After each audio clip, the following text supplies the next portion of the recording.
الحمدللہ رب العالمین والعاقبۃ للمتقین الصلاۃ والسلام علیک یا رسول اللہ۔ میرے محترم سامعین و ناظرین، السلام علیکم ورحمۃ اللہ وبرکاتہ۔ رمضان المبارک کی آمد ہے۔ بہت سے لوگ رمضان المبارک کا روزہ اس وجہ سے نہیں رکھتے کہ جسم میں کمزوری ہو جائے گی، ہمیں کمزوری محسوس ہوگی، حالانکہ روزہ بہت سی بیماریوں کے لیے شفا ہے۔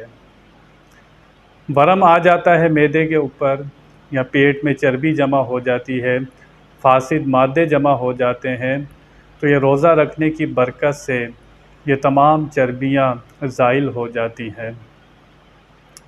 حضور اکرم صلی اللہ تعالی وسلم ارشاد فرماتے ہیں، جس کا مفہوم ہے ہر چیز کی زکوٰۃ ہوتی ہے اور جسم کی زکوٰۃ روزہ ہے، تو جس کو جسم کی زکوٰۃ دینی ہے وہ روزہ رکھے۔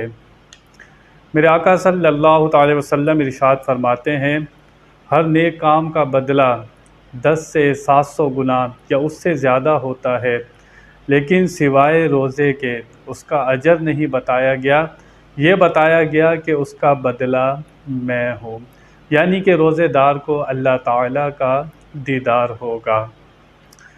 حضور اکرم صلی اللہ تعالی وسلم ارشاد فرماتے ہیں، کسی نے رمضان المبارک کا ایک روزہ بغیر کسی عذر کے، کوئی مجبوری نہیں تھی، کوئی بیماری نہیں تھی، سفر پر نہیں تھا، کوئی مسئلہ نہیں تھا، روزہ چھوڑ دیا، پوری زندگی اس روزے کی قضا کرتا رہے، اس روزے کے درجے کو نہیں پہنچ سکتا۔